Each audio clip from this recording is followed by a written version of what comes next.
भैया सुनी जरा ये एड्रेस बताओ। सीधा जाइए, आगे से लेफ्ट ले ली, बस थोड़ा दूर चलो तो आ जाए। ये वो पता।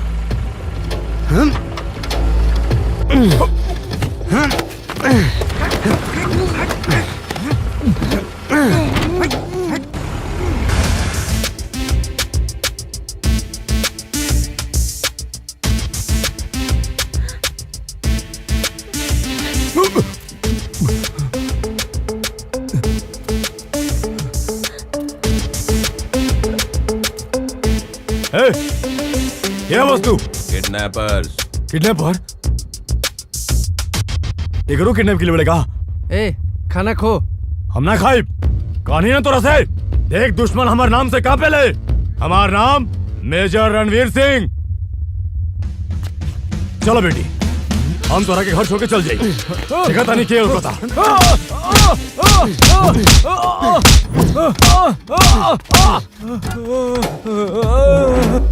समझ में आयल? हम समझ गए नहीं, समझ गए नहीं। खा लो खा लो खा लो बेटी।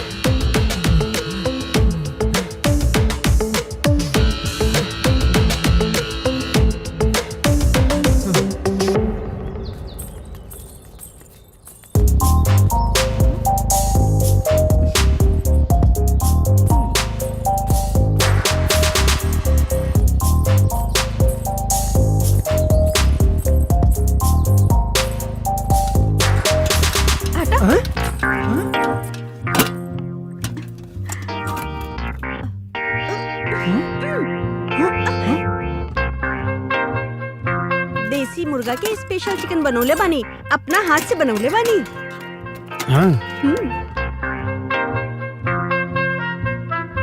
अब ई लोग कौन बा? हमारा अंकल हालो। ऊ लड़की? वो अंकल के बेटी। हमार बहन। बहन बहन इनकर बहन।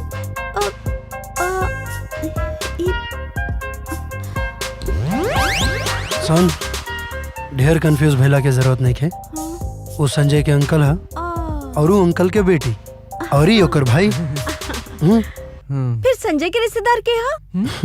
जितना लेवल बा उतने सोच, ढेर सोचला के जरूरत नहीं है। जौन काम करे खातिर आयल बाड़ू कर, है ना? का लेके आयल बाड़ू?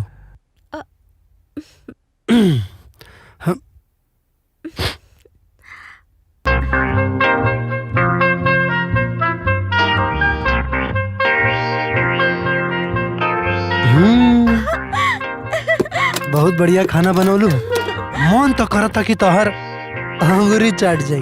और संजय के सुपर तो हमार भी फ्रेंड हवे। कल सवेरे तोहरा के का चाहिए? रोटी, बिरयानी, तोहरा के का चाहिए बतावा, हम ले आई। ठीक बा। ठीक बा। Bye bye by.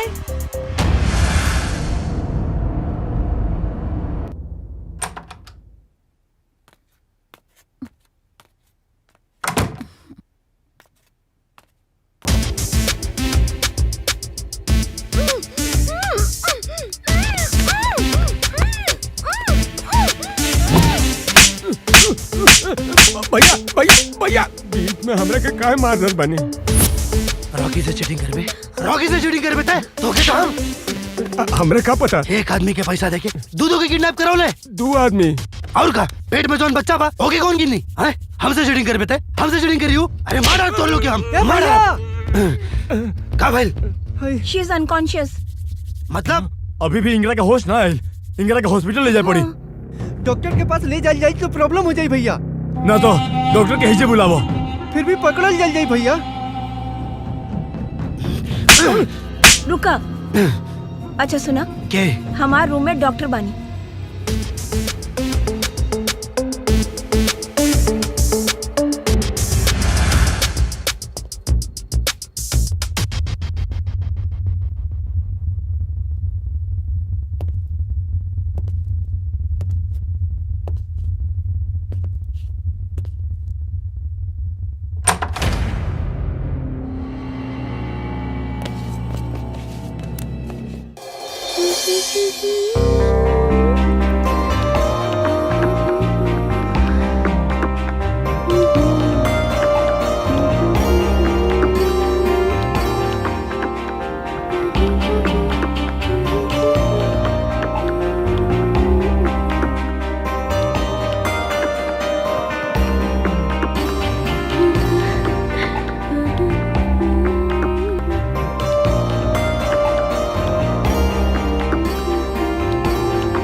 चहके बदन बुलाइल जैसे लहरी चह चह चहके बदन बुलाइल जैसे लहरी लहरी अरे लहरी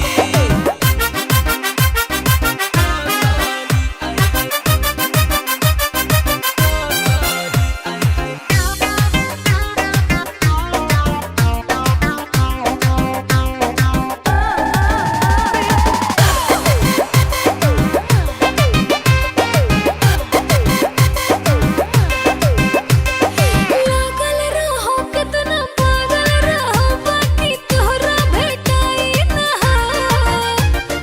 थोड़ा सा चीखे तो 5 मिनट टीके तो डियर ओराई ना हो अरे रे पागल रहो कितना पागल रहो बाकी तोहरा भेटाई ना थोड़ा सा चीखे तो 5 मिनट टीके तो डियर ओराई ना हो काटते बाहोट बुझ के कातारे अरे कातारे चह चह चह के बदन बुलाइल जैसे लहरी बाकी चह चह चह के बदन बुलाइल जैसे लहरी लहरी आए लहरी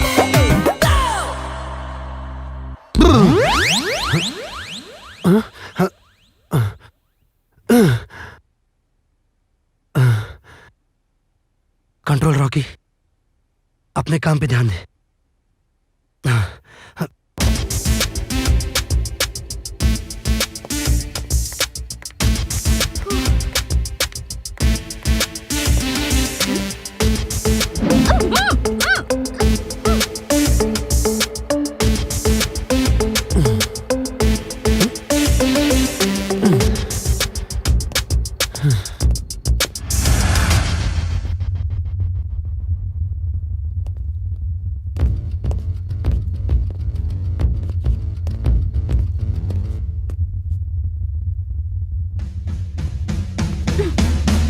तू लोग के जरा सा भी अकल बाकी ना। एगो प्रेग्नेंट लेडी के केहू ऐसे क्लोरोफॉर्म सुंघावे लगा। Useless fellows. वैसे कवन बेवकूफ तू लोग के आइडिया दिलस। अगर इनके कुछ हो गई तो कर जिम्मेदारी क्या ली तू लोग ले बका बतावा। फोन दा हमार फोन दा फोन दा।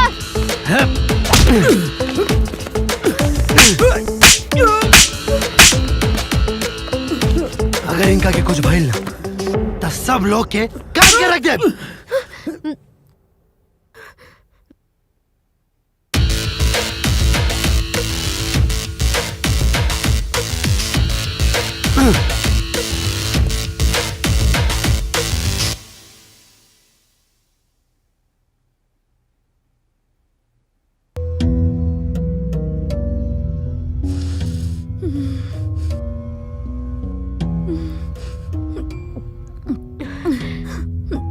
Don't worry. हे यू हमके घुर घुर के का देखा तरह तू। Bring a paper and a pen quickly. शे हम भी पागल बानी। ये लोग के बीच में इंग्लिश झाड़तानी। कागज कलम दा दा। आप उठिए आहिस्ता आहिस्ता आहिस्ता उठिए।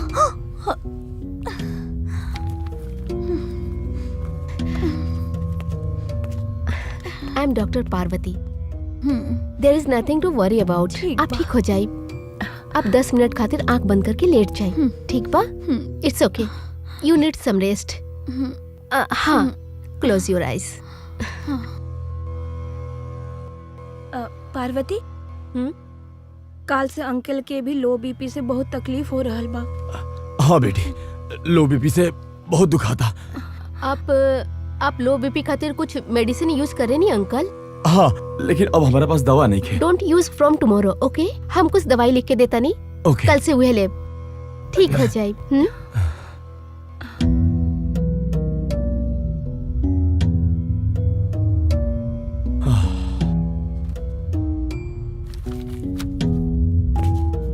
ला जल्दी से जल्दी मेडिसिन लेके आवा।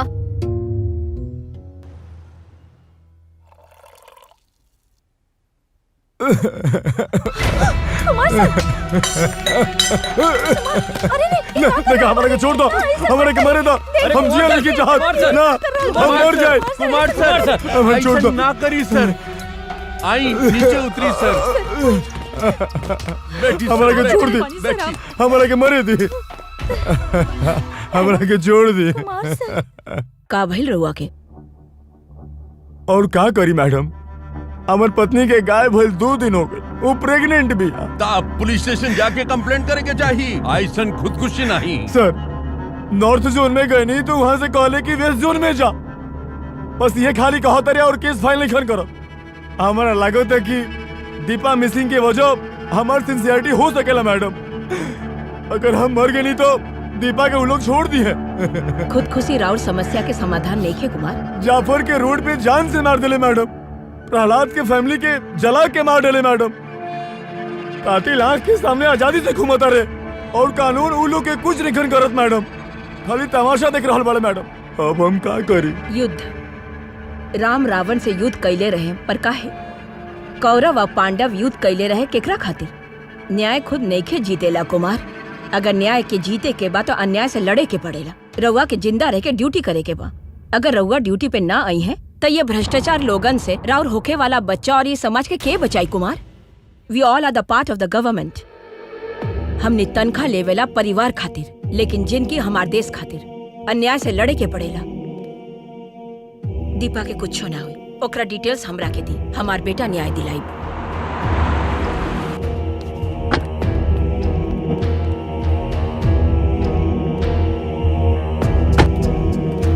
नमस्ते मैडम। नमस्ते। माई प्रणाम। खुश रहा बेटा। कैसन बड़ा तू? सब ठीक बा माई। ज्योति कैसन बड़ू? वो ठीक बा। कैसन बड़ू ज्योति? ठीक बानी हम। खुश रहा बेटी। प्रणाम दादी। अच्छा घर पसंद आयल की ना? घर तो अच्छा ही बांटी, हेलो। लेकिन सामान के रखल बहुत ही मुश्किल हो रहल बा। आज तक 10 ट्रांसफर हो चुकल बा। डोंट वरी, एकरा सिंसियरिटी खातिर तोके पूरा इंडिया देखे के पड़ी। ट्रांसफर पर ट्रांसफर हो रहल बा, अब हम का करी? आई माई बैठी। हाँ, आओ बाबू। दादी के गोद में बैठा।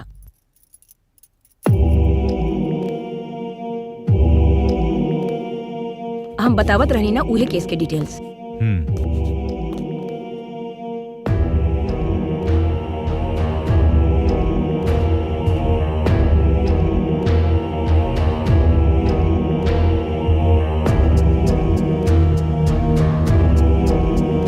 हम देख ले माई। ठीक बा बेटा, हम चलतानी। ठीक बा। अच्छा बहू। ओके आंटी बाय। ए रुका, पकड़ा हमरा। रुका पार्वती। रुका। सुना सुना, अरे खुद तो किडनैप हो गइलू और हमके भी किडनैप करवा देलू, तो के तो ना छोड़ब। तू हमेशा कहत रहलू ना, अ friend in need is a friend Indeed. अरे फिलॉसफी। हाँ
कौन के हा?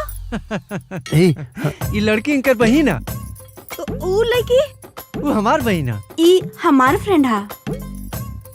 फ्रेंड इनकर बहन इनकर। फिर से कंफ्यूज हो गए लेते। इतना कंफ्यूज भइला की जरूरत नहीं है। हमेशा कितना कंफ्यूज रहे लेते, कितना भोली बाड़ी थे। सुन, ये हमार बहन हिया और वो एकर बहन हिया। अच्छा हाँ। एक मिनट, ई तोहर के लगले? वो हमार भैया बा। भैया भैया भैया, रउआ के कोनो टेंशन ना बा, हमरो के कोनो टेंशन ना बा। कहा पकड़े लेते, एकदम सही पकड़ ले बाड़ी। अच्छा, ई टिफिन रवा पूरा खाली। हम तोरा खातिर जूस लेके आवतानी। ठीक बा? Bye bye.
तू ऐसा लड़की बाड़ू, हमके तो पता ही नहीं के। अब का बोला तारू?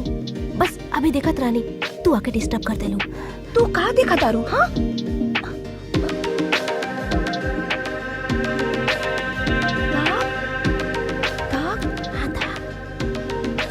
काहे से कि हमार सुंदर शरीर में दाग देवे वाला ये बा। अरे इतना पुराना दाग तो मिट जाए। हाँ? हमार बा तो एकरो भी हुई।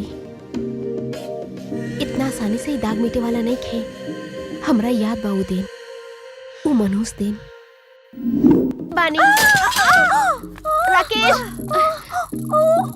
अजय हमके उठाओ। राकेश ठीक बाड़ा ना? हमके यकीन बा पक्का ये उहे रॉकी हा। एक नंबर के सन की कंफर्म दम कर लेले बानी, पर बाद में मजा चखाइब ना। अगर ये जाग गई तो सब कुछ गड़बड़ हो जाए। रिस्क लेवे के कोनो जरूरत नहीं के। ओके, चला चला चला चला इजाज़त।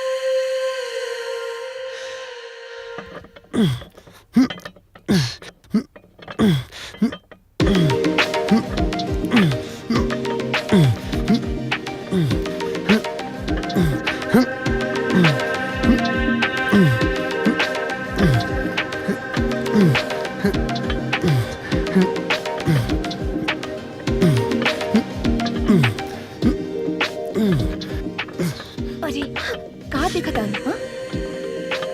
अगर लुंगी हटी तो दाग दिखी। सच बतावा, तू एकरा से प्यार करेनी का? एकरा से प्यार? ये इडियट से मोस्ट ऑफ द गर्ल्स ऐसा इडियट से प्यार करेली। अरे पागल, एकरा जैसन इडियट से हम कब्बो प्यार ना कर सकेनी। हम एगो डॉक्टर हैं, स्मार्ट डॉक्टर, समझ गेलू ना? तू एकदम बुद्धू बाड़ू, पागल लगी।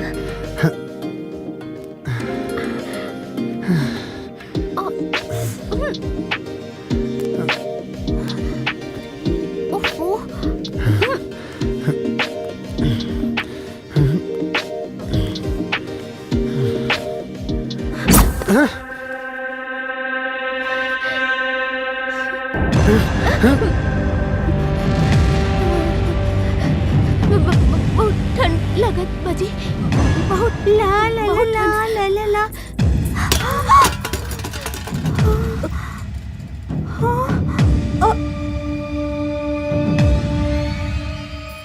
जवानी तोप के रखा, नहीं तो नजर लग जाई। औ कहा ना कि ओकरा ठंड लागत रहे ना, यही से लुंगिया दे देनी है। तो के भी तो ठंडा लागत हुई ना। इली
गठरी में बांध के रखबू तू तिजोरी में अपना जवानी के। रानी गठरी में बांध के रखबू तू तिजोरी में अपना जवानी के।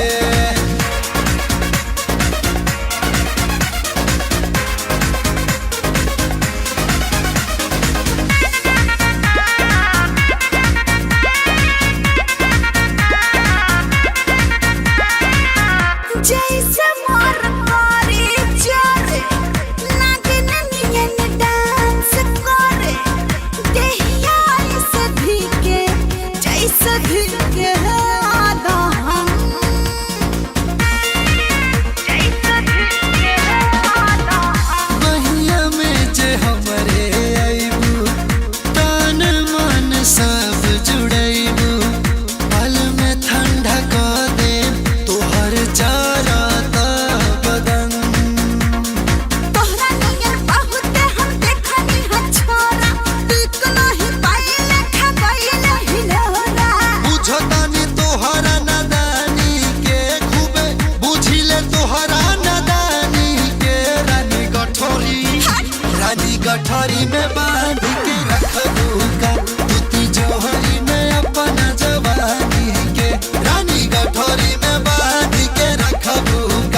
बुझिए नु गईनी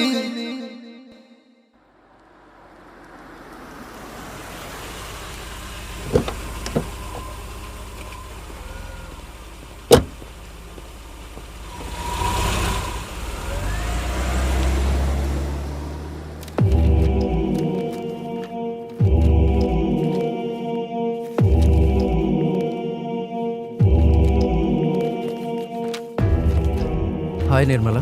ओ हाय। केस फाइनल हियरिंग में आ गई बा। डॉक्टर के दिहल पोस्टमार्टम रिपोर्ट सबमिट कर देले बानी और ये अपोजिशन पार्टी एक और सबमिट कर देले बा। एविडेंसेस ओरिजिनल बा हमरा मालूम बा निर्मला, पर कोर्ट के सबूत चाहिए। पर हम मृत लोगन के जिंदा कैसे करी? यही से कोर्ट बाकी लोग के बयान रिकॉर्ड करे के परमिशन दे देले बा। Doctor Sushil, warden Vanajakshi, lab assistant Kumar, ये तीनों के कोर्ट में आयल जरूरी बा और ये तीनों जब कोर्ट में आई तो हमनी के ही केस जीत जाए। लेके आई। गुड सर। इतना बड़ा शहर में कोई छोट क्लू भी नहीं के हमनी के पास। किडनैपर्स के कैसे पकड़ेम सर? किडनैपर सिनेमा और सीरियल देख के अपडेट हो रहे हैं। हमने कुछ अपडेट नहीं की हो। काहे रविंदर बोला वो काहे किडनैप कर ले हुई हैं? वो लोग ब्लैकमेल करके डरा के कोर्ट में वो लोग के फेवर में गवाह बुलाए खातिर सर। केकरा के? बॉस। एक क्लू काफी बाकी और ही कुछ चाहिए? छोड़ दी सर, ये केस के छोड़ दी सर। काहे कि पॉलिटिकली और फाइनेंशियली ये लोग बहुत स्ट्रांग बा सर। केहू के भी ना छोड़ेला सर। जान से मार दी सर। न्यू टाउन में मर्डर भइल बा सर। जाफर नाम के एगो जर्नलिस्ट रहे। हमारे को बात मानी सर। प्रेस वाला भी अपन मुंह बंद कर ली और ये कल टू टाउन में डॉक्टर के फैमिली के भी जान से मार देला। केहू के भी ना छोड़ला खुल्लो। ये डर हमरो बा रविंदर। जौने समाज में हमने कुछ जिए खातिर डरता नहीं जा, काल वही समाज में हमने कोई बच्चा हुई है। छोड़ दिया जा डर के। ठीक बा सर, आप कबो हमार बात ना माने नहीं। आप जौन बोले हम करें। मेजर के ब्लड प्रेशर बा और शुगर भी बा। रोज दवाई लेवे के पड़ेला। दीपा प्रेग्नेंट पिया। Antibiotics, energy medicine, iron, calcium जरूरी बा ओकरा खातिर। ई लोग प्रेस्क्रिप्शन ले करके जरूर मेडिकल शॉप में जात हुई हैं।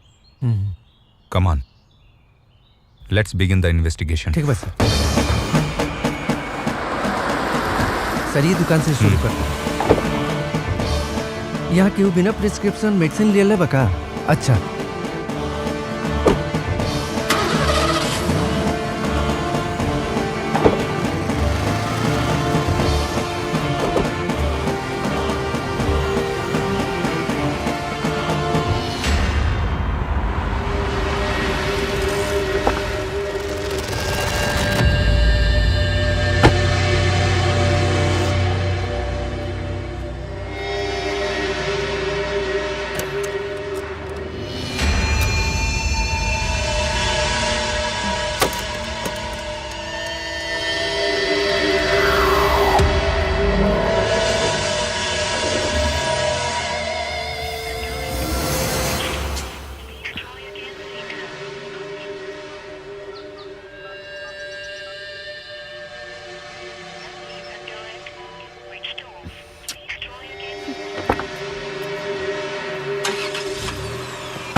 कुमार के घर चलो। ठीक बा madam. Lettuce move.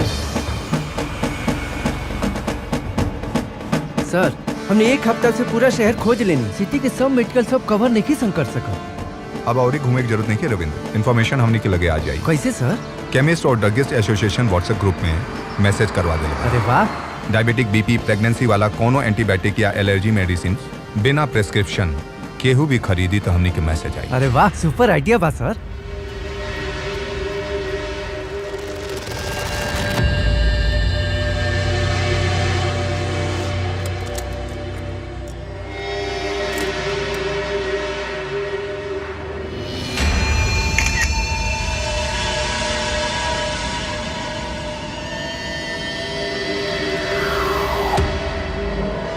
ATM mechanic shop Gandhinagar. Ravindra तनी गाड़ी लेफ्ट में रोका।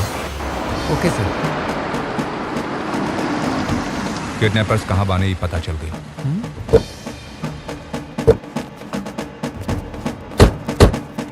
सर, वो बॉस केहू के ना छोड़ी। प्लीज सर, हमार बात मान ली। बीबी छोट छोट बच्चा बा सर। फिर से एक बार सोच ली। हमारा अधिकार है। हमके खाली अपनी फैमिली के बारे में नहीं के सोचे के, सोसाइटी के बारे में सोचे के बा। ठीक बा सर। जे किडनैप भइल बा हमनी के तरह गवर्नमेंट एम्प्लॉय हा।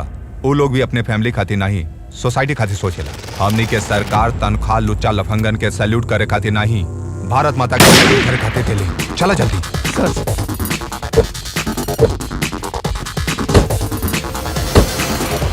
हाँ हाँ, ये है बिल्डिंग। यही जगह। जी मैडम।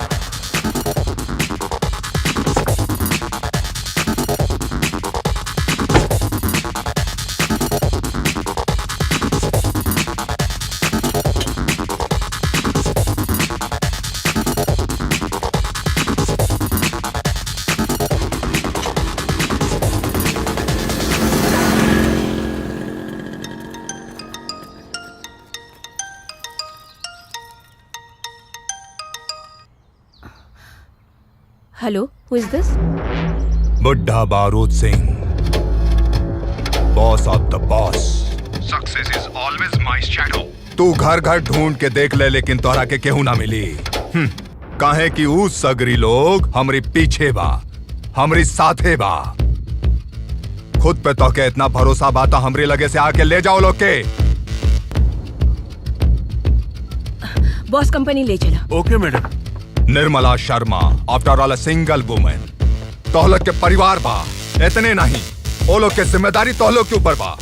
थिंक अबाउट देम। परिवार के सही सलामत रखे के बाद सत्यवर्धन के बात माना। निर्मला शर्मा के बात मनबा लोग तो साहो तोहलोग के पीछा करी। That is last option of the life. Choice is yours.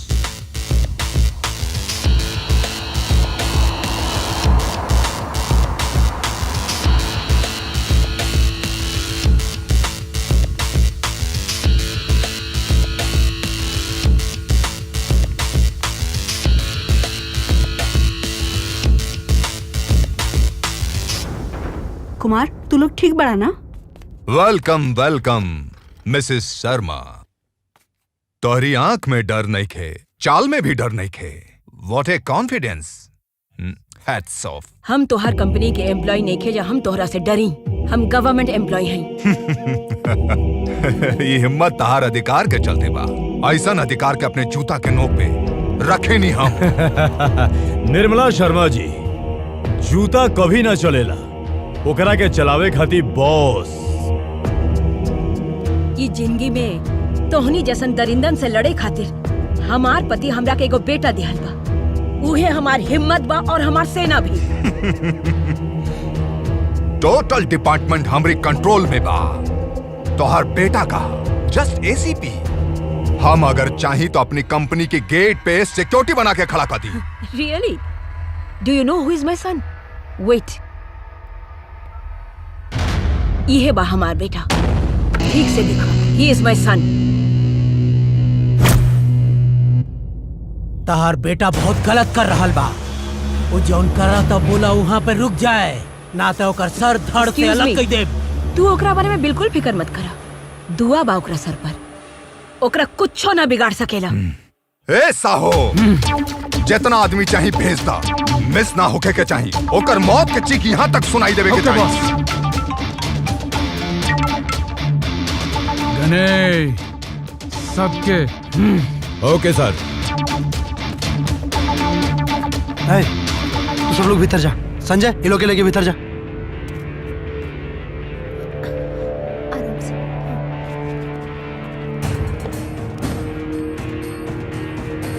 अरे तो अलग से बताओ के बड़ी। चल अंदर।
हाँ, मार दिया सबको। देखे हुए रॉकी, पंगा सही लिया तूने। हम पूछा था नहीं के हुए, बस आदमी गलत चुन लिया तूने। बारूद सिंह के धमकाओ ताड़े। खैरात में तुझे एक सलाह देता हूँ, किसी सरकारी अस्पताल में जाके अपना आंख, दिल, लिवर, किडनी, गुर्दा सब डोनेट कर दे। तेरे कर्मों की रजिस्टर में कुछ तो पुण्य की एंट्री होगी, क्योंकि तेरी लाइफ लाइन अब बहुत कम बचा है।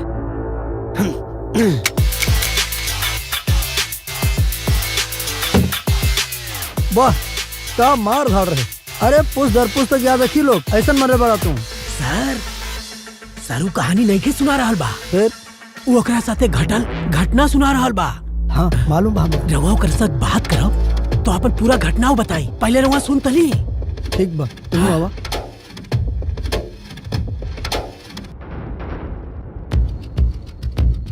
वैसे तू तो एगो सीधा साधा इंसान बाड़ा, बाकी वो लोगन के बचावे खातिर किडनैपर बनला। हाँ? जरूरत के हिसाब से था भगवान के भी बदल बदल के अवतार लेवे के पड़ेला। You are under arrest.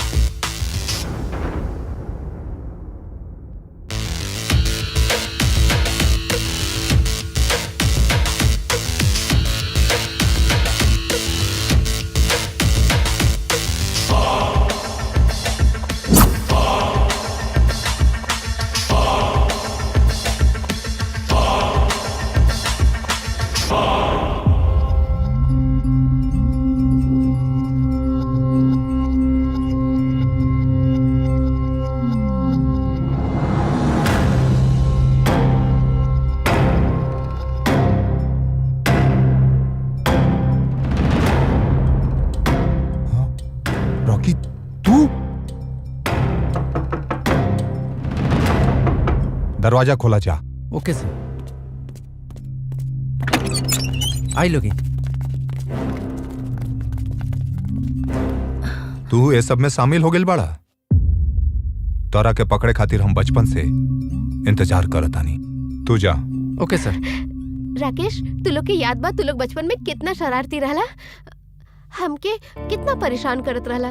School जा समय, पढ़ाई करत समय, हर वक्त रोज तू लोग हमसे चॉकलेट लेके भाग जात रहला। तू पार्वती?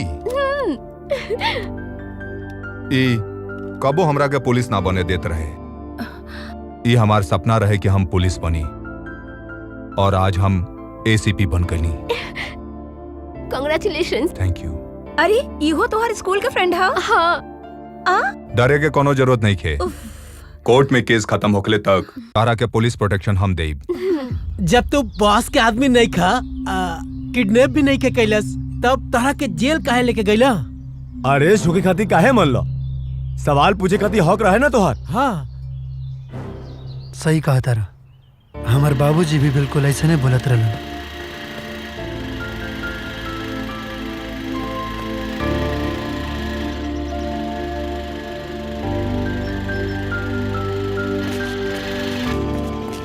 नमस्ते सर। नमस्ते। पीटी क्लास खत्म नहीं खे भाई? नहीं क्या मैडम? हाँ बुलावा था। हाँ बुलावा। नमस्ते सर। नमस्ते नमस्ते नमस्ते। इससे पहले आप लोगों ने देखली ना, कॉलोनी में नया आइल बनी क्या? हाँ जी, बच्चन के स्कूल में एडमिशन दिलावे खातिर आइल बनी। नॉन लोकल समझ के हमने के बच्चन के एडमिशन ना दे रहल बा। उनकरा के गवर्नमेंट ऑफिसर के रेफरेंस चाहिए, बताई का करी? कोनो बात नहीं है, हमारी तो फूड सेफ्टी ऑफिसर बाड़े, गवर्नमेंट एम्प्लॉय। तोरा के स्कूल पसंद आई? हाँ। रेफरेंस हम देता नहीं, पढ़ाई अच्छा से करी हम। Thank you sir. Thank you sir. बाबा बाबा, वो हमरा के फुटबॉल नहीं के खेले दे। देखा बेटा, फीस दे ताड़ा ना, खेलला के अधिकार जितना ऊ लोगन के बा उतना तू हरा के भी बा। अगर गिर जाइबा तो पूरा पाताल में चल जाइबा, अगर उठ के लड़बा तो पूरा चरित्र में रहबा। राइट खातिर फाइट करे पड़ला। आज से ये लोग हमारे फैमिली फ्रेंड हवन। जाके ये लोगन के साथे खेला जा। बच्चन के फाइट करे खातिर काहे से खा रहल बानी? छोट छोट समस्या की वजह से लोगन के सुसाइड करत देखले बानी हम। ओकर कारण पेरेंट्स। अगर पेरेंट्स लोग समस्या के सॉल्व करेले तो समस्या समस्या ना रह जाले।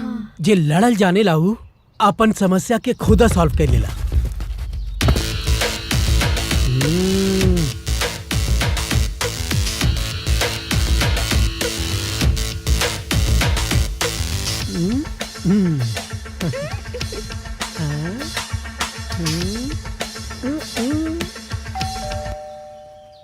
यस कम इन।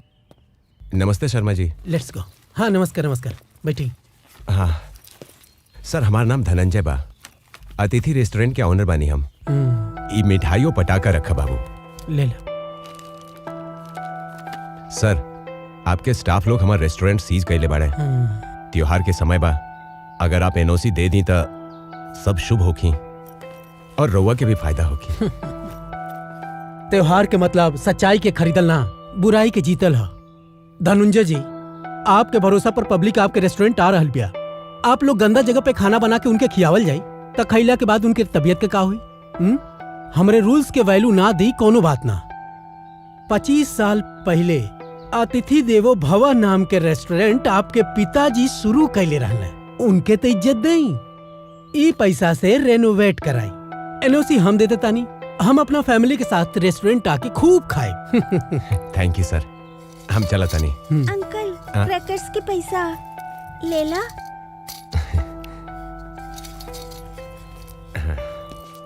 Good boy.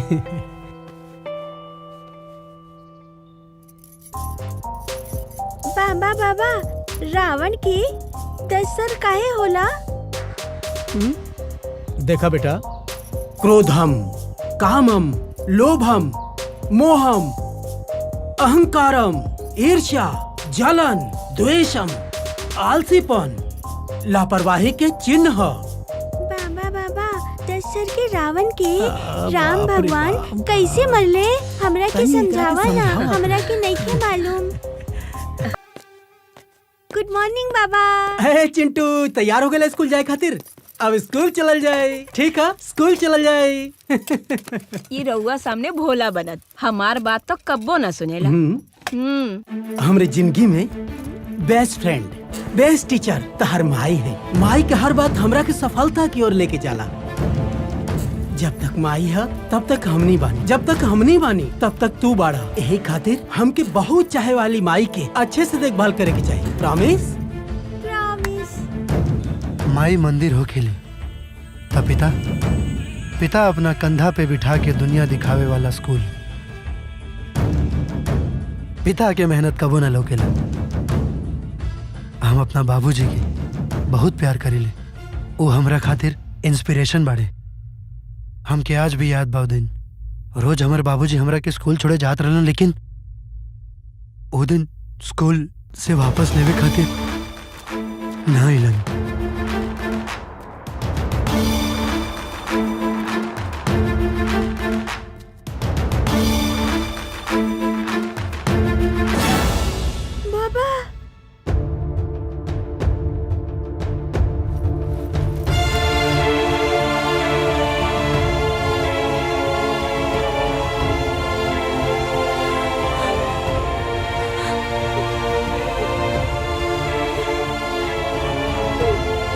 बाबूजी के सूझबूझ और ईमानदारी की वजह से सरकार माई के उहे विभाग में नौकरी दे देलस। तब से पापा के आशा माई के हो गई और माई की जिम्मेदारी हमार। वो मैडम तो नया नया आयल बाड़ी, रउरा तो जानते बानी वो लोग पता बॉस के ब्लेसिंग्स बा। ऑफिस ओपन होके आधा घंटा हो गई, एकर बाप अबले एनओसी लेके ना आयल बाड़े। या तो ओकरा बेटी से प्यार नहीं खे या तो हर डर नहीं खे।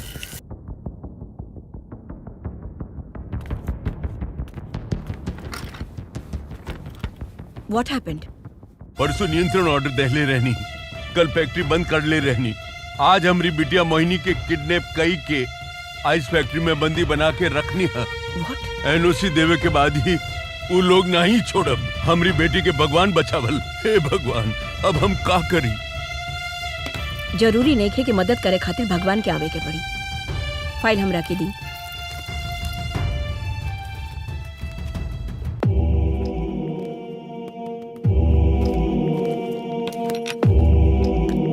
हमो एगो बेटा के माई बानी, इनकर भावनाओं के समझ सकेनी, बट आवर फर्स्ट प्रायोरिटी रिलेशन नहीं है, रेस्पॉन्सिबिलिटी। रउआ लोग जाए।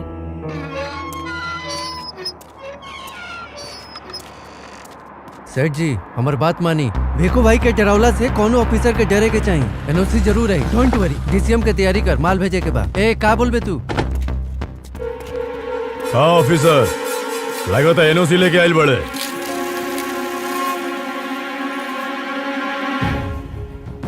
लगो तो तू अपन बेटी के जिंदा नहीं देखल चाहत। का देख के तो इतना हिम्मत आइल बा? अरे हमहू तो देखी।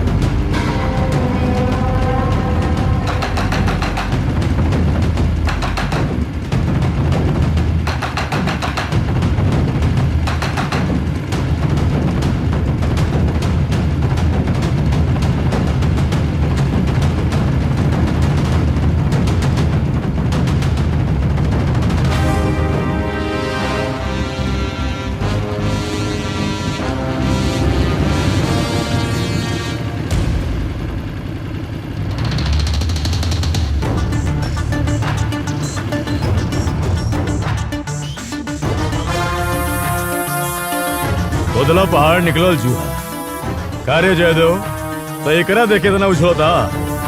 एकर हुलिया देखले बड़ोस। कभी किसी का हुलिया देखकर उसका औकात नहीं बताना चाहिए, क्योंकि ऐसा आदमी बहुत खतरनाक होता है, हुलिया ही बिगाड़ देता है।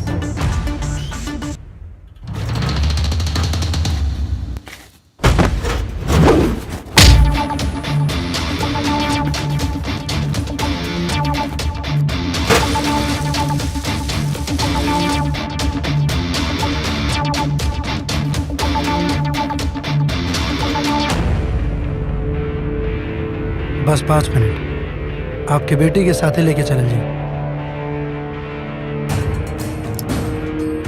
गटर के पानी से तो लोग बर्फ बनावेला, जौना की लोग पिए वाला जूस में, लस्सी में, गन्ना के जूस में और भी कई सारा चीज में मिला के खाला। स्कूल के छोट छोट बच्चा अपन मन पसंदीदा अब गोला में तक वो शरबत में मिला के पिएला, जेकरा वजह से वो लोग मर जाला। ई गलत है। 100 करोड़ जनता में 100 लोग मरिए जाए तो का फर्क पड़ी? ये बिजनेस ऐसा ही चली। जे दूसरा के जिंदगी ना समझेला तो ओकरा के जिंदा रहे के कोनो हक नहीं के। मार एकरा के।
बताइए कि ना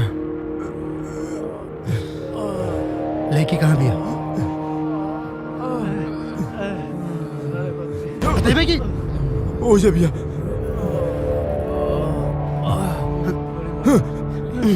भागा भागा भागा।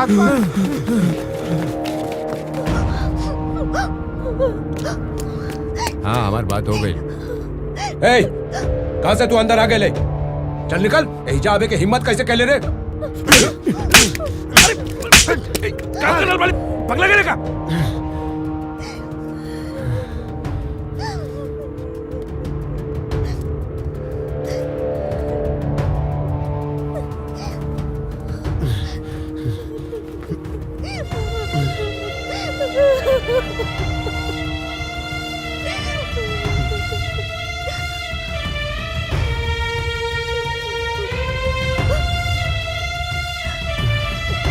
अब डरे की कोनो जरूरत नहीं।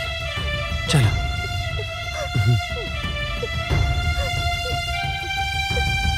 आओ।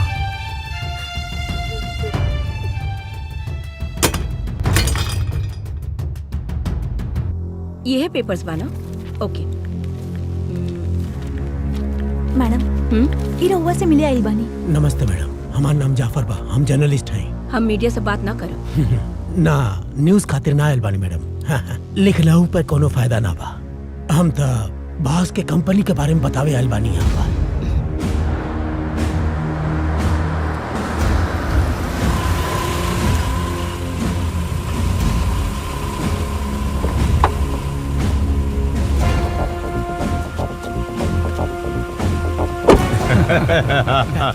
बारूद सिंह। और बताओ सत्यवर्धन, ये लोग हमार नया स्टाफ हमें मिलावट करे में माहिर बड़े बॉस। हई सब तेल के मिलावट करे में माहिर बा। हेलो। हई दाल के ही ना नमक भी ना छोड़ेला, ये एकरा में टैलेंट बा। और हई मोटा भी मसाला एक्सपर्ट। नमस्ते सर, केला के पत्ता से अदरक लहसुन के पेस्ट बनावे नहीं, और लकड़ी से लाल मिर्ची के पाउडर, और बबूल के लकड़ी से काला मिर्च के पाउडर। तू अपन एक्सपर्ट के बारे में बताओ। कॉटन सीड से रिफाइंड ऑयल बनावेनी और जानवर के हड्डी से घी बनावेनी। ये पपीता के बीज से काला मिरी बनावेला जैसा निकाला बा। पपाया सीड से खाली पेपर ना, सूखा घास से जीरा और मसाला पाउडर में सूखा हुआ गोबर भी मिलावेनी। खूब स्वाद मिलेला बॉस। बॉस के फैक्ट्री में सबसे मेन फैक्ट्री बा मिल्क फैक्ट्री। करीमनगर, आरा, बलिया, चापरा, सिवान, गाजियाबाद, महबूब नगर ऐसा शहरन के करीब जो गांव बा वहाँ से दूध खरीदे ले। दूध से घी निकाल के वो दूध के शहर में बेच दे ले। वो लोग 1 लीटर दूध के 4 लीटर बना के बेचे ले। आपके पता बा कि ना मैडम? कपड़ा धोए वाला Surf, Dalda, caustic soda, glucose, white paint, खेत में इस्तेमाल करे वाला यूरिया भी मिलावे ले।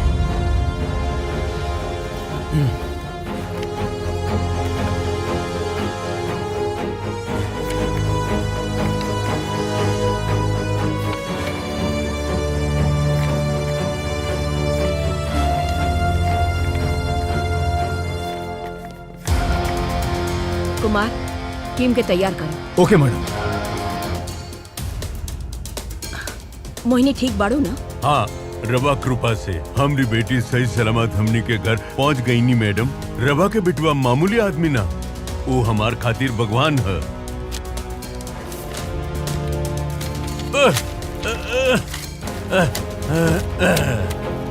एनओसी की जरूरत नहीं खे मैडम, फैक्ट्री सीज कर देलस। ई है चाबी मैडम। राउत बेटा बर्थडे पार्टी में गईल बाड़े, आवा में देर हुई मैडम। इतना टाइम हो गइल बा, अभी तक ना आइल।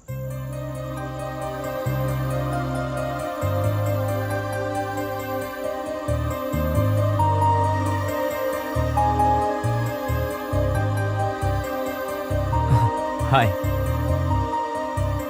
Happy birthday. Thank you happy birthday. Thank you very much. हमने आगे नहीं केक काटी। सॉरी, अभी तक हमार दोस्त ना आइल बा, ओकरे इंतजार करत बानी। वो देखा आ गइल। हैप्पी बर्थडे अरे राजू। रॉकी आ गइल अरे तू। हाथ का मिलाओ तेरा मर्दे गले मिलावा। अरे हैप्पी बर्थडे। आवा, सब तोहरे वेट करतानी। हाँ चलो चलो चलो चलो। हाँ एकदम। Happy happy birthday to you, happy birthday to you, happy birthday dear Raju, happy birthday to you, happy birthday dear Raju.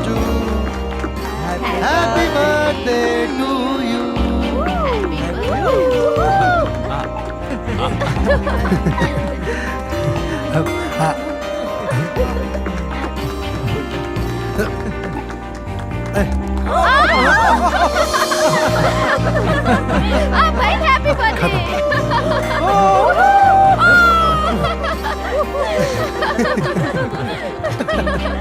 तू आ गई ना, मजा आ गई।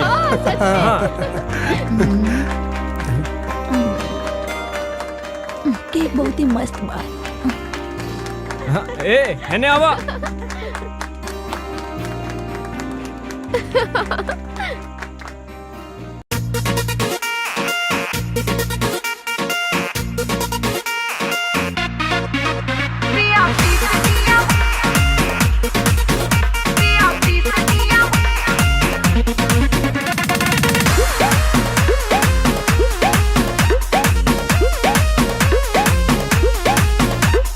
कल रात तू सैया जी से गइल रहलू मिले, ऐसन कवन बात भइल जे कमर नहीं हिले। कल रात तू सैया जी से गइल रहलू मिले, ऐसन कवन बात भइल जे कमर नहीं हिले। रानी खोल के बता दा परेशानी के। जैसे सिलवट पे हल्दी पिसाला रे, पिया पीस दिया वैसे जवानी के। जैसे सिलवट पे हल्दी पिसाला रे, पिया पीस दिया वैसे जवानी के।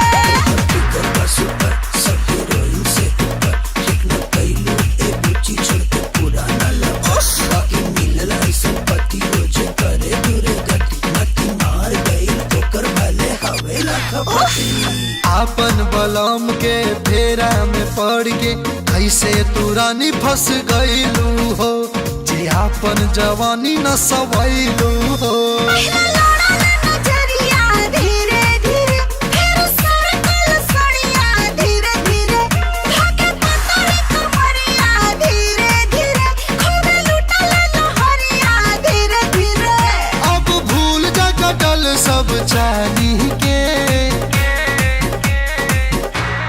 हाँ जैसा सिलवट पे हल्दी पिसाला रे, पिया पीस दिया वैसे जवानी के। जैसा सिलवट पे हल्दी पिसाला रे, पिया पीस दिया वैसे जवानी के।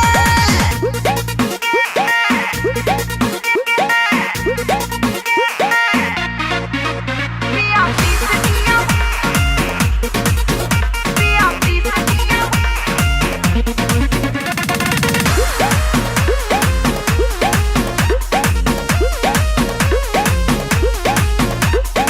ऐसन मरहद अब खोज लाए रहनी, जे देह के दर्द कुल हारी हो, जे ऊपरे से प्यारे खूब करी हो।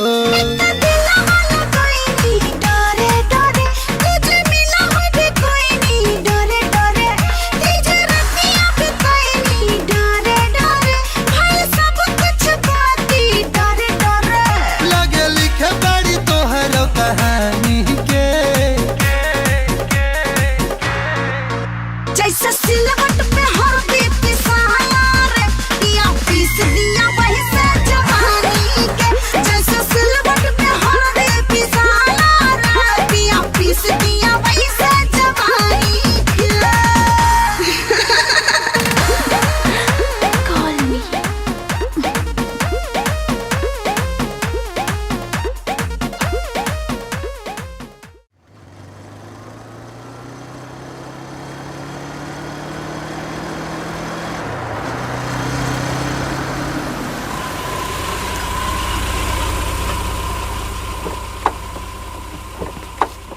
के हैं रे वो लोग?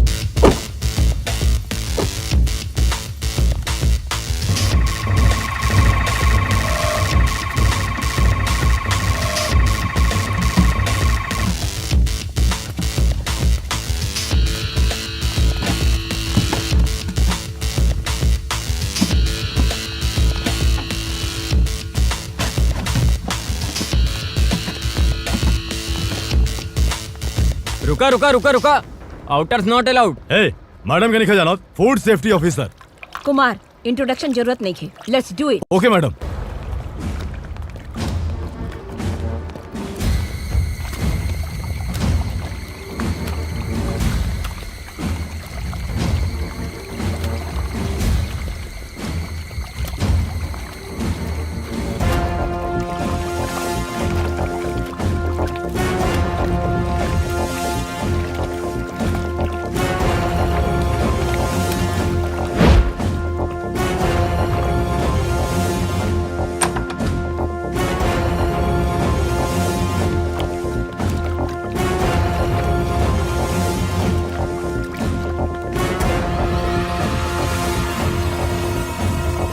Oh my God, madam urea. Madam caustic soda. Madam रावा। सुन, कहाँ के ते का करता रे तोरा मालूम बा? मैडम आप नया बानी, हमनी के परंपरा के ना जाने नी। का पूछे बा पूछी। गाड़ी, बंगला, सोना, आपके पसंद। हमरा के अपन कर्तव्य पसंद बा। I don't like wealth, we like public health. Rao records देख ले बानी। रोज गांव से जो दूध कलेक्ट होखेला वो 30,000 लीटर्स होखेला, पर डिलीवरी होखेला more than 1 lakh litres per day. How is it possible? आटा यूरिया सर्फ, ये देख के ही मालूम पड़ गई मैडम। दूध के प्रोसेस नहीं करो, ये सब डाल के बना होता है। रिपोर्ट्स के अनुसार अगर दूध में कुछ मिलावट निकलल और रेशियो से ज्यादा अगर दूध में केमिकल निकलल तो एकर अंजाम भुगते के पड़ी। मैडम ई दूध पिए के लायक ना हा, पॉइजन हा। इमे बहुत ही मिलावट बा। व्हाइट पेंट, कास्टिक सोडा और मोस्ट डेंजरस थिंग खेत में इस्तेमाल करे वाला यूरिया। दूध पियल जाला सेहत बनावे खातिर, ओकर सत्यानाश कर देहलस। तू लोग दूध नहीं के व्हाइट पॉइजन बेच रहल बा। ई दूध पिए से का होखेला पता बा? लीवर, किडनी, ब्रेन डैमेज से लोग मर जाला। बोल दे लेना, नोटिस दे के चल चल। जोसेफ। Yes madam. ई लोग के इम्प्रूवमेंट नोटिस नहीं खे, बल्कि इमरजेंसी प्रोहिबिशन नोटिस दे के पूरा फैक्ट्री के सील कर दी। साहू, अगर डर गई नहीं तो बिल्ली भी पेशाब करवावे ले। ए देश में आधा लीटर दूध के पैकेट में आधा लीटर पानी मिलावल जाला, उसे कॉफी और चाय बनेला। बच्चा कुल के हॉर्लिक्स और बूस्ट पियावल जाला। बचल दूध के दही जमा के फिर जौन दही बचेला ओमे अगला दिन फिर से पानी मिला के छाछ बना के पिएला लोग। इतना बार भी मिलावट होने के बाद का फर्क पड़ेला? साहू, तू अपने प्रोडक्ट के मार्केट में भेजा। जरूरत पड़ल तो ऑफिसर के ट्रांसफर करवा के एनओसी भेजवा दे तो के। Take care. ओके। गाड़ी में लोड भर के पीछे वाला गेट से गाड़ी भेजवा। चल।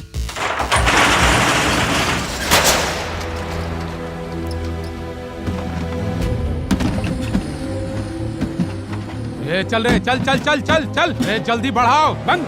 चल चल चल।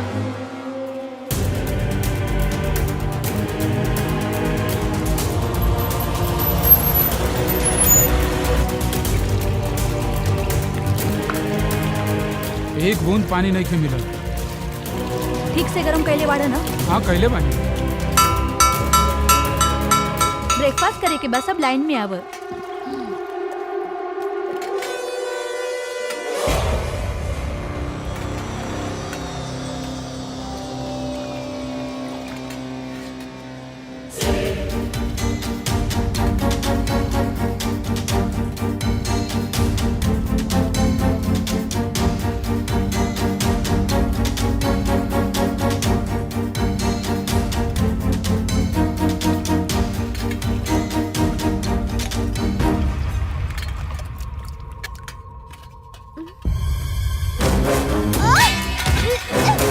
इशिका, इशिका, कहाँ हो गई? दुर्गा, दुर्गा,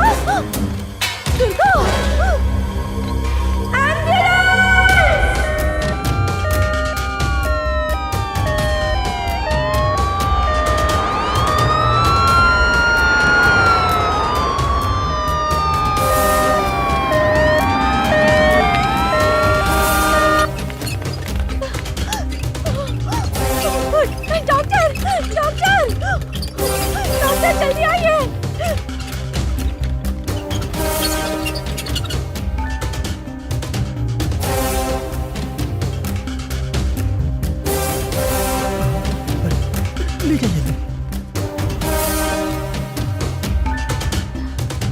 बच्चन के हालत कैसन बा doctor? It is a critical food poisoning. बच्चा के का खिलाइले रहलू? रात में रोटी दाल सब्जी, मॉर्निंग में मिल्क ब्रेड विद बिस्किट्स। सॉरी सर, हॉस्पिटल के सारा बेड फुल हो चुकल बा। फूड पॉइजनिंग के बच्चे बहुत बानी सर, लगातार नंबर ऑफ कॉल्स आ रहल बानी। It's a massive food poisoning.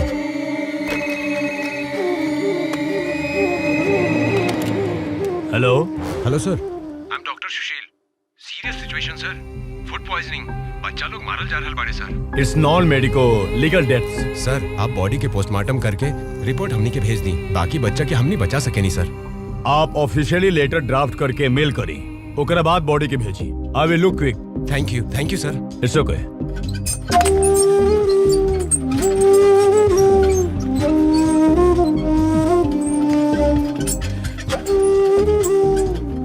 गाय और भैंस दूध देले, दूध में प्रोटीन मिलेला, ओकरा पियले से हमार स्वास्थ्य अच्छा होला। ये हमनी सब अच्छे से जाने जा, लेकिन जौन सफेद होला वो सब दूध ना होला, वो एक खतरनाक जहर के समान होला। ये देखला के बाद ये सब समझ में आ गेल हमरा।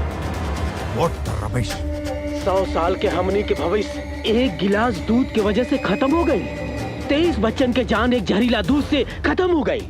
जनता के जान खतरा में डाले वाला वो मिलावटी mafia, urea, ammonium sulphate, detergent, मिलवन जैसन खतरनाक रासायनिक चीज बच्चन के बॉडी में मिला रहल बा। ई रहल पोस्टमार्टम रिपोर्ट। ए बच्चन के मौत के जिम्मेदार बास कंपनी के बेस्ट लाइफ मिल्क ही बा। बाकी बच्चन के अस्पताल में इलाज चल रहल बा। डॉक्टर लोग ब्रांड के नाम खराब होखला से पहले सबके खरीद ला, या तो जान से मारता सबके।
चाकू पकड़ता लाश गवाह बन जाला डॉक्टर, और हम चाकू पकड़ी तक गवाह भी लाश बन जाला।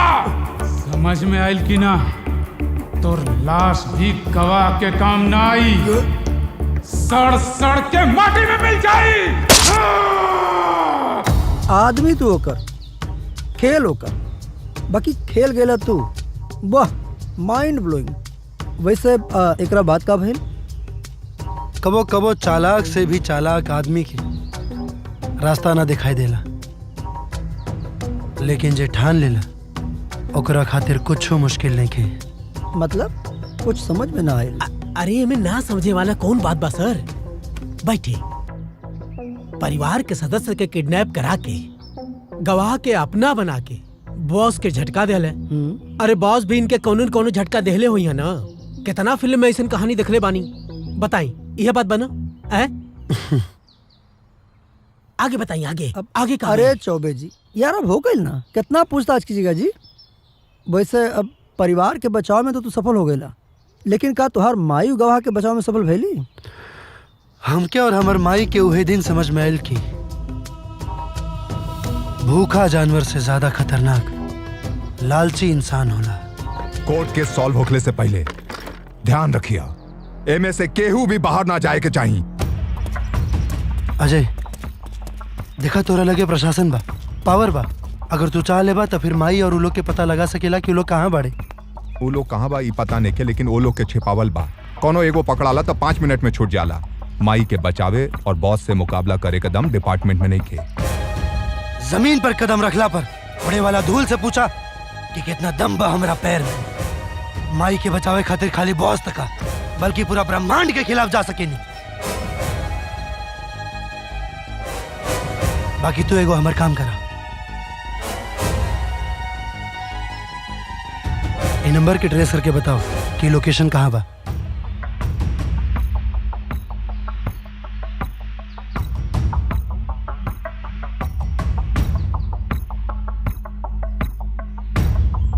ये पिटीशन देवे वाला लोग ना आयल बड़े का?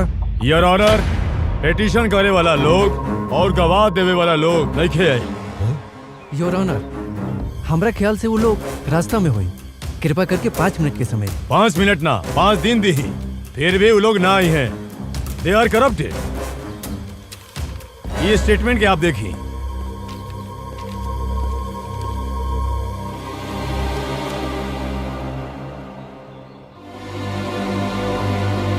छापा मार के धमकी देवल और पैसा के डिमांड करल ही उन लोग के काम होई। पब्लिक प्रोसिक्यूटर आरोप लगा रहल बड़े कि हमार क्लाइंट दूध बनावेले, लेकिन वो लोग तो दूध बनेबे ना करेले। वो लोग किसान से दूध खरीद के प्रोसेस करके सप्लाई करले। That's all your honour. जज सर।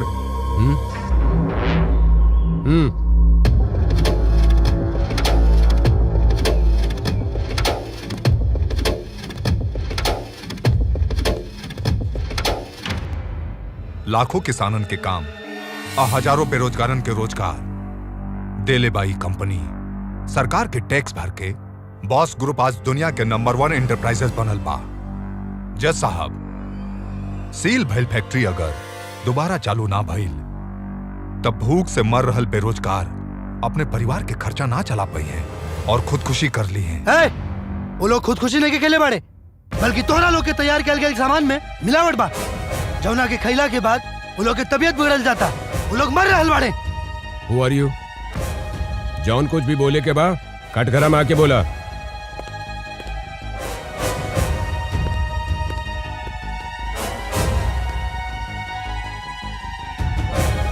प्रणाम जज साहब, हमार नाम रॉकी बा।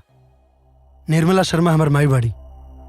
जज साहब, एगो सरकारी कर्मचारी के वेतन उनके परिवार खातिर होला, बाकी वो जिएला त देश के खातिर। 25 साल के नौकरी में कोनो भी प्रकार के आरोप उनका ऊपर नहीं लागल और उनके साथ कुमार सर, रेखा मैडम और डॉक्टर सुशील भी बहुत ईमानदार लोग बा। जज साहब, हमरा के बस एक मौका दी। ये हमार वादा बा कि हम लोग के कहीं से भी ढूंढ के आपके सामने हाजिर करके रहे। समय देवे के बाद भी यदि गवाह लोग के पेश ना कैला तो एकरा खातिर सजा भी हो सकेला। पता बा आपके? हाँ। Self declaration De the. The court is adjourned for 2 days.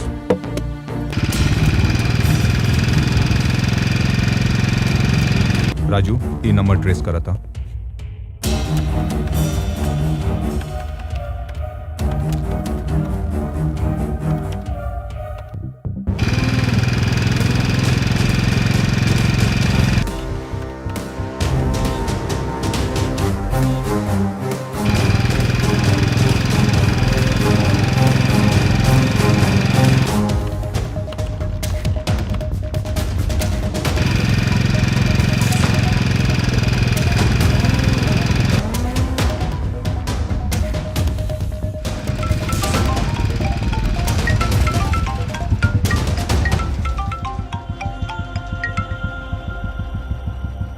Rocky, location trace होगा था। मेन रोड से राइट टर्न ला, सीधे जा। हाँ हाँ, राइट राइट राइट। ठीक बा।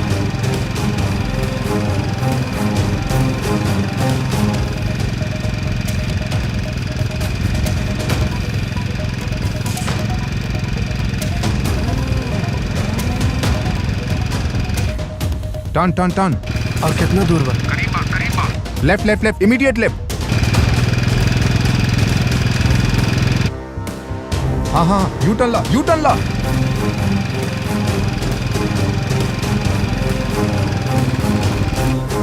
आगे जाके राइट से फर्स्ट लेफ्ट लिया।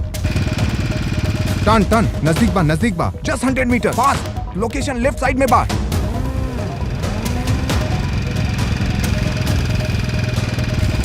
अरे अजय, ये तो हमारे घर है यार। What?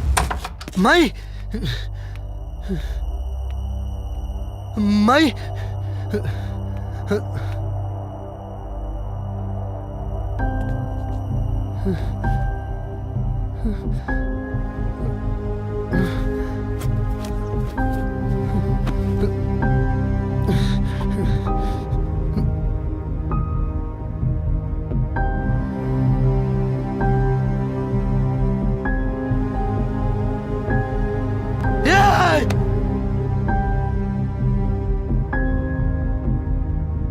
अजय माई नहीं यार, यहाँ खाली फोन बा।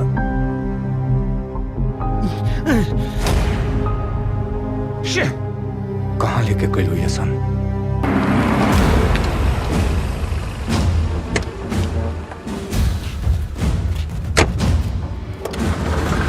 चला चला, निकला निकला, चला। सीधा चल, चला चला। एने चला, एने एने चल चल।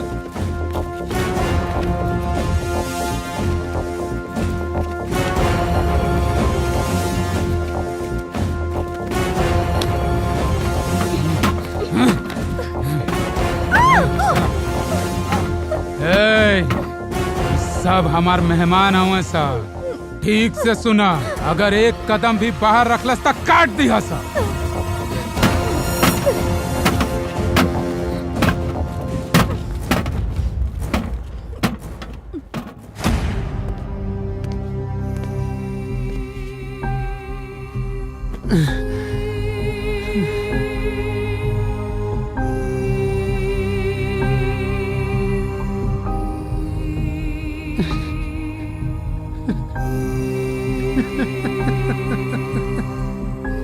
चिंटू बेटा, इला खाना खा लो, खाना खा लो बेटा। हाँ, इला।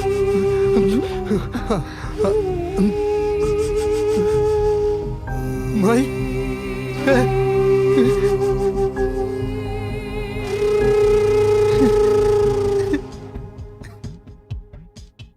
जब तक माई है तब तक हमनी बानी, जब तक हमनी बानी तब तक तू बाड़ा। यही खातिर हमके बहुत चाहे वाली माई के अच्छे से देखभाल करे के चाहिए। प्रॉमिस? प्रॉमिस पा।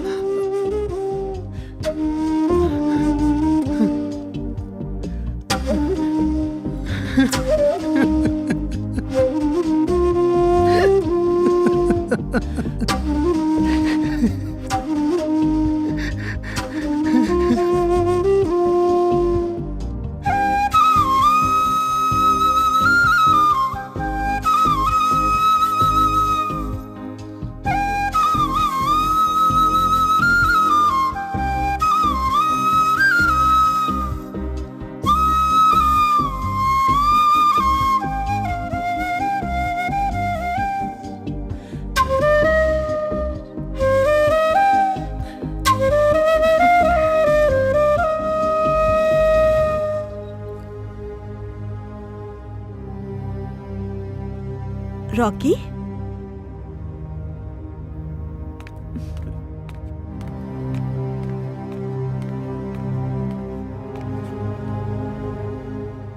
पहले हमके लागत रहे तू गुस्से में अच्छा होला, लेकिन हम गलत रहनी। तू सबके भला चाहे वाला इंसान बा।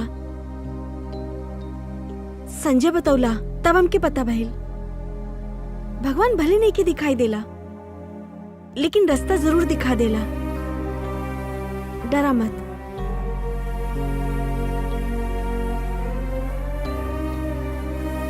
ये हनुमान जी के टीका हा, सब अच्छा हो जाए।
रॉकी भैया,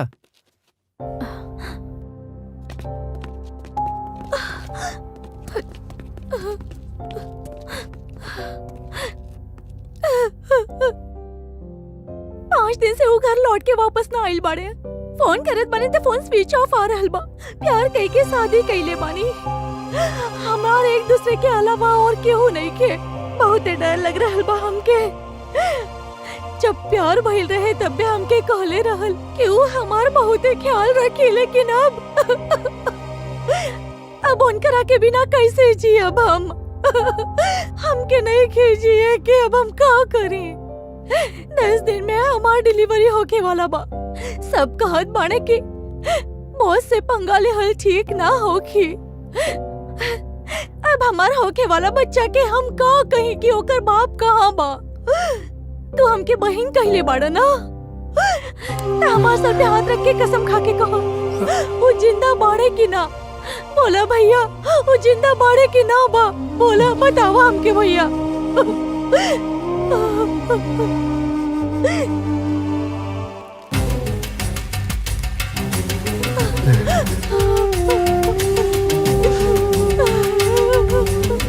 बोला भैया, बोला ना। जिंदाबा बोल दिया सबके कि यमराज भी आ जाए ना, तब वो कुमार के वापस लेके आई। ए बहन, बच्चा पैदा तो होगी। थैंक यू भैया। और ओकरा के ओकर बाप भी देखी। थैंक यू भैया। ये साबित हो गई कि भगवान बाड़े। ध्यान रख सबके।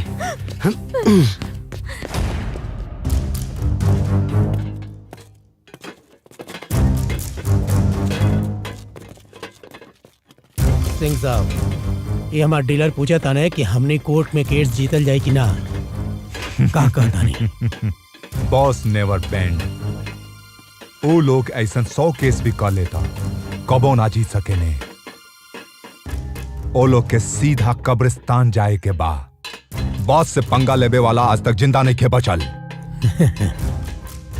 ये सब बात छोड़ा, पार्टी एंजॉय करावे। ठीक है भाई, पार्टी एंजॉय करो। चलो आजा।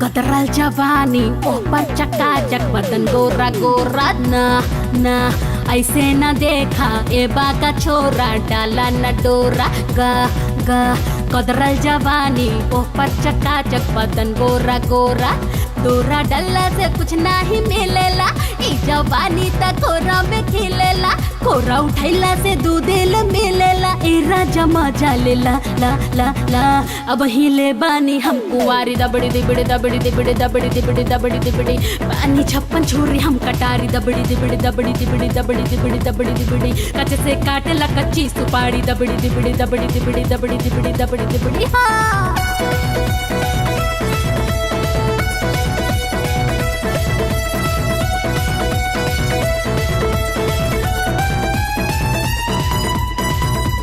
कमर हिला दो, ठुमका लगा दो, नखरा दिखा दो, जलवा दिखा दो, वाह रे वाह।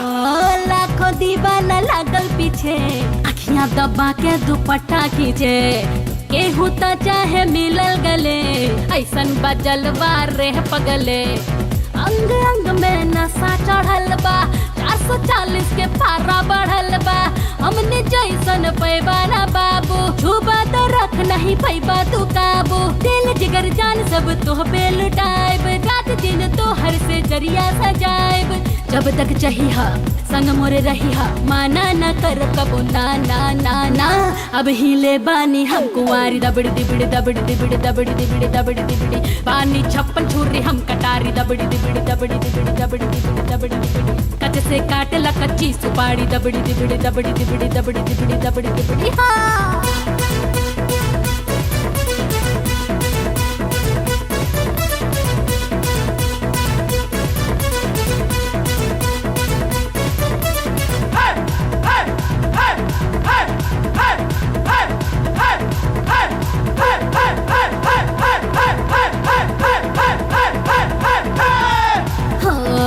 ऊटी के उड़न पर भूलई बा हमने के पुआ मलाई देखई बा गोवा के जलवा देखाई की है बाजा में राजा जे हमके उठाई बा गोर गोर दहिया के छुके त देखा ऐसे न दूर से अखियां तू सेका बटरफ्लाई जैसे लागिल हम पल में भुला देली दिलवा के गम टुकुर टुकुर देखबा तू कब तक ई बोला दिलवा के राजधानी हमरा से खोला रूप के रानी है कई कहानी है नई कहानी बना आ आ आ अब हिले बानी हम कुंवारी दबड़ी दिबड़ी दबड़ी दिबड़ी दबड़ी दिबड़ी दबड़ी दिबड़ी पानी 56 छुरी हम कटारी दबड़ी दिबड़ी दबड़ी दिबड़ी दबड़ी दिबड़ी दबड़ी कट से काटला कच्ची सुपारी दबड़ी दिबड़ी दबड़ी दिबड़ी दबड़ी दिबड़ी दबड़ी दिबड़ी बारूद सिंह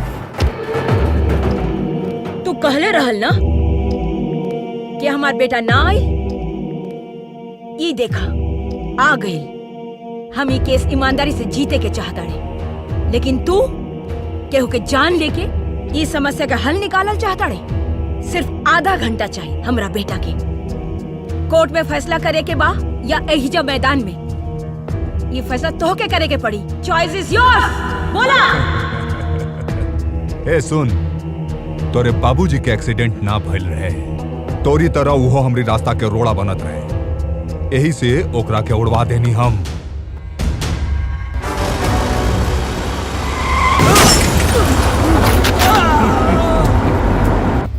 अब तहरो के तहरा बाप लगे भेज देम चल या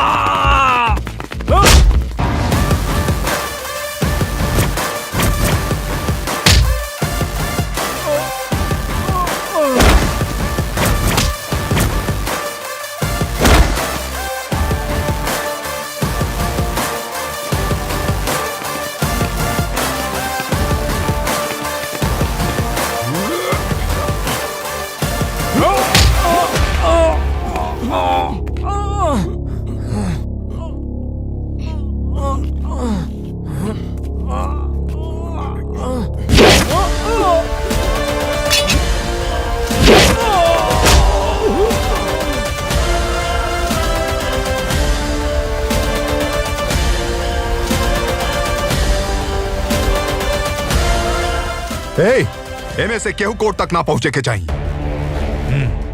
तू लोग नहीं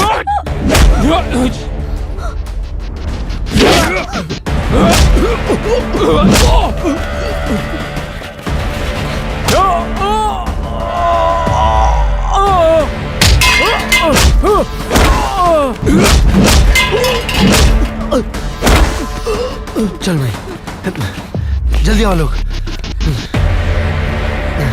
बैठा जल्दी बैठा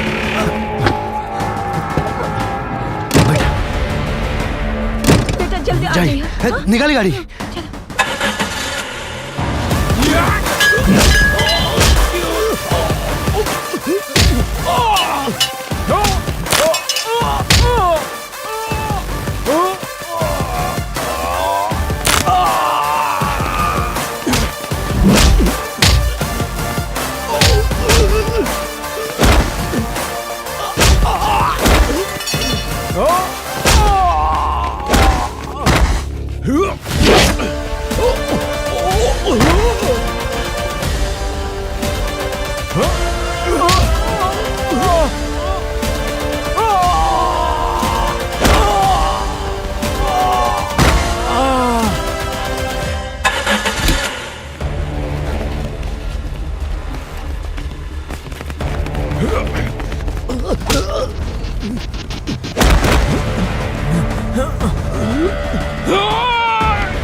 Yeah.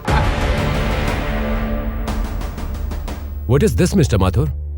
Petitioners are absent and the witnesses are गैर हाजिर. Your honour your honour petitioners और गवाहन ही ना लावतानी कह के सेल्फ डिक्लेरेशन देके गई वो आदमी भी ना आयल हम आ गए नहीं जज साहब रॉकी वो लोग कहाँ बा हम ठीक बानी बाबू बेटी हमने के भी किडनैप कर लिया तू बॉस के निर्मला छोरी बाबू जल्दी आओ हाँ तू जा अरे आओ आओ जल्दी आओ चलो योर ऑनर आ गई बिठाओ ही लेके।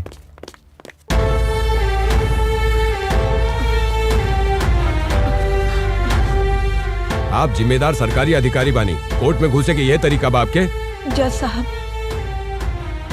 हमार बेटा अगर सही समय पर ना आई रहित तो आज हम सब जिंदा न रहित। आप जे कुछ भी कहे चाहता नहीं, कटघरा में आके कहीं।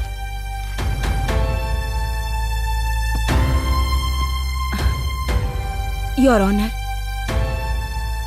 मैं food corporation officer Nirmala Sharma हूँ।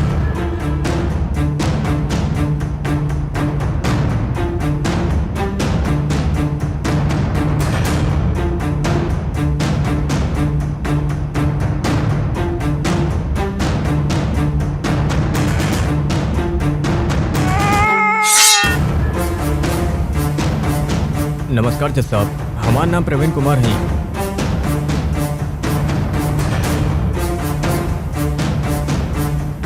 नमस्ते सर, हम आंगनवाड़ी की टीचर बानी वनजाक्षी। ओ दिन बेस्ट लाइफ के दूध हम बच्चा लोगन के देनी। सिटी में पूरा आंगनवाड़ी में दूध best life milk boss group company से ही जाता है। नमस्कार सर, हमारा नाम डॉक्टर सुशील कुमार बा।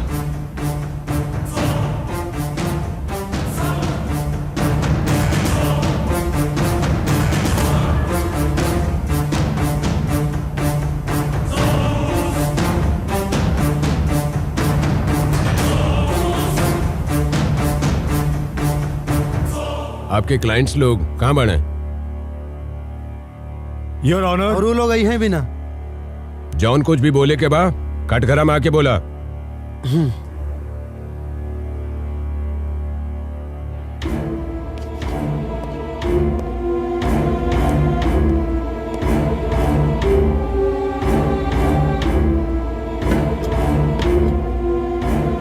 जज साहब, वो लोग के फांसी के सजा सुनाम का? का बात कर रहा बड़ा? हर अपराध खातिर फांसी के सजा ना दिल जा सकेला। सही बात बा। बाकी लड़कियन के ऊपर अत्याचार, कई गो हत्या के जिम्मेदार और परिवार पर कैल गए अन्याय के तब फांसी की सजा ही होके के चाहिए ना। जज साहब, सुबह उठ के दांत साफ करे वाला मंजन से लेके पिए वाला दूध, दही, मट्ठा, घी, चाय पत्ती, हल्दी, चीनी, चावल, हिंग मसाला, गरम मसाला, मिर्च मसाला, सब के उसे लेके नमक में भी मिलावट बा। सब्जी के पेस्टिसाइड में भी, और खाना में रंग, स्वाद और खुशबू खातिर बहुत सारा गलत केमिकल के इस्तेमाल किया जाला।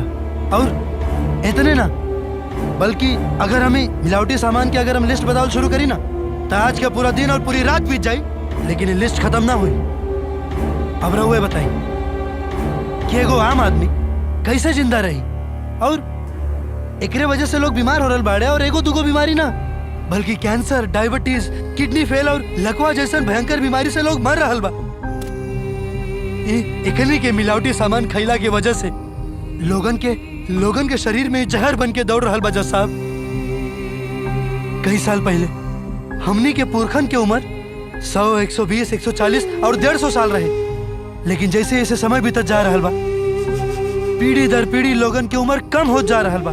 और आज के मिलावटी समय की वजह से एगो आम आदमी की जिंदगी सिर्फ और सिर्फ 60 से 70 साल के होके रह गए बा। जज साहब, यही से ऐसन दरिंदा और राक्षसन के मारे खातिर ए रॉकी के राउडी रॉकी बन के कानून के हाथ में लेवे के पड़ल।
रुक जा, हमार जान लेके का मिली तोके?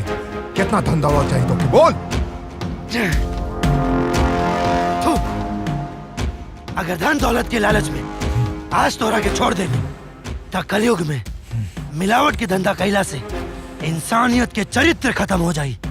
आवे वाला सुनहरा भविष्य के खातिर तोरा के जिंदा छोड़ल बहुत घातक होई।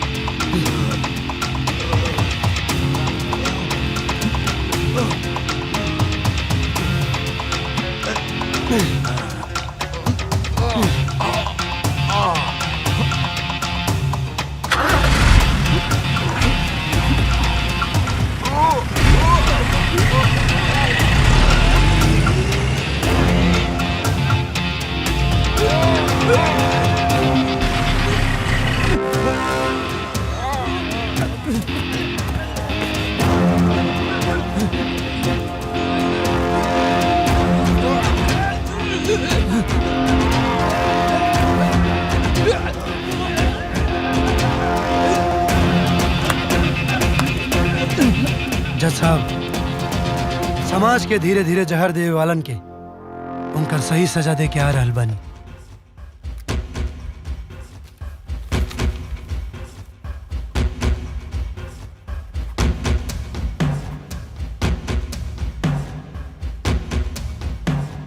नहीं के लिखत जज साहब, रउआ जौना कलम से लिखे की कोशिश कर रहल बानी वो कलम के स्याही में भी मिलावट बा और यह हाल हमनी के देश के बा।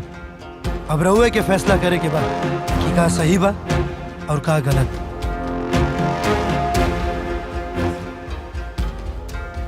अपन पार्टनर लोग से मिलके एगो नकली धंधा करल एक वकील खातिर बड़ क्राइम हा। रॉकी के साथे सत्यवर्धन के भी जुडिशियल कस्टडी में भेजे के ऑर्डर दे रहल बानी। The court is adjourned for the day.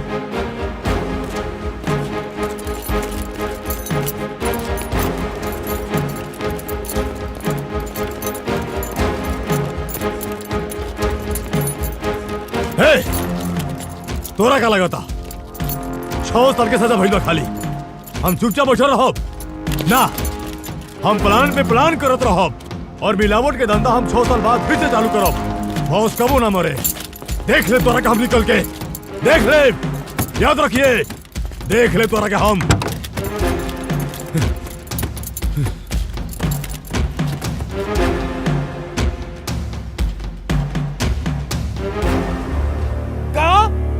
अरे वकील किससे बच गए? अरे वकीलों को मार देवे चाहते रहे ना? जब तीनों को मार देले रहे तो वकीलों के काहे मार देला? अरे चौबे जी हाइपर काहे होतन? रिलैक्स। नो सर, रिलैक्स कैसे? वकीलों को मार देवे चाहिए ना? तू जवाब दा। वकील के काहे न मरलस तू? जवाब दा हमरा। हाँ देखा देखा ध्यान से हम जोन कहते नहीं। हाँ सर, वकील यहाँ मरल बा।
काम हो गई। बस माई के ध्यान रखिए। ए सब क्लियर कर दो और लॉयर के इनकाउंटर शो करके हमारी टेबल पे लगाई है, ठीक बा? चला।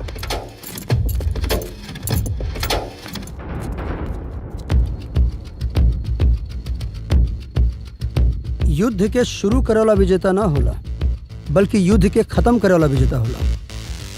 चौबे जी, अब हमनी के फिल्म यही के स्टोरी पर बनी। He is my hero. हाँ सर, समाज के खातिर लड़ाई कैले बा, सच्चा बा, लेकिन अभी क्रिमिनल बा। एकरा के हम अपन फिल्म के हीरो कैसे दिखा सकता नहीं सर? चौबे जी, मारे वाला राक्षस है और मारे वाला भगवान। रामायण से लेकर हर सिनेमा के यह मकसद होला, हमेशा सत्य पर सत्य की जीत। और अब हमनी के फिल्म के नाम हुई रॉकी। अदालत रॉकी के सेवा भाव और समाज के प्रति अच्छा बर्ताव देख के जेल से जल्दी रिहा करे के फैसला ले ले बिया और बाइज्जत बरी कर दे ले बिया।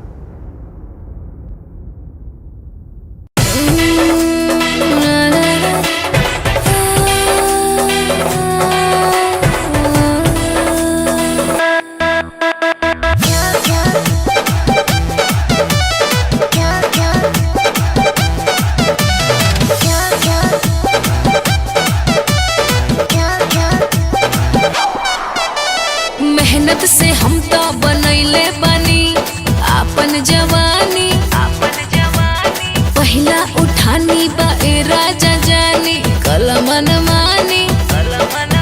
ए मेहनत से हम तो बनैले बनी आपन जवानी, पहिला उठानी बा ए राजा जानी कलमन मानी। हम भीतर के फीलिंग बताई कैसे, बताई कैसे, बताई कैसे। परोसल बखाना हम खाई कैसे, तीन तीन गो चरखा चलाई कैसे। परोसल बखाना हम खाई कैसे, तीन तीन गो चरखा चलाई कैसे।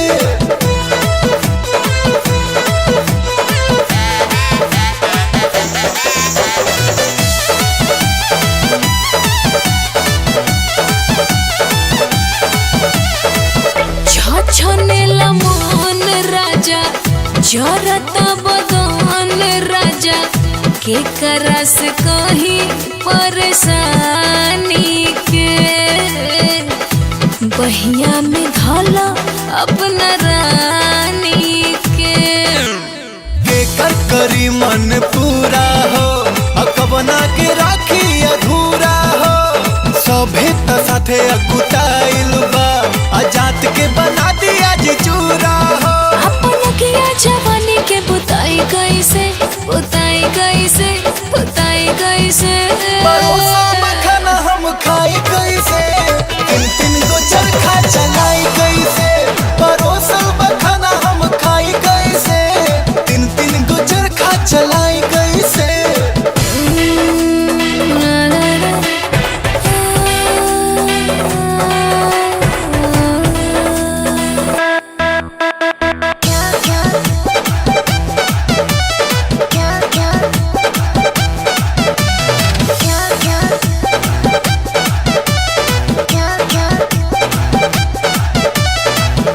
हम हुसैन भैनी, तू जवान हो, हमके उठाला आज कोरा में। हमरा से जदी अछुरा जइबू, छने में लाइन पया जइबू। पूरा फिल्म अभी से दिखाई कैसे, दिखाई कैसे, दिखाई कैसे। परोसल मखाना हम खाई कैसे, तीन तीन गो चरखा चला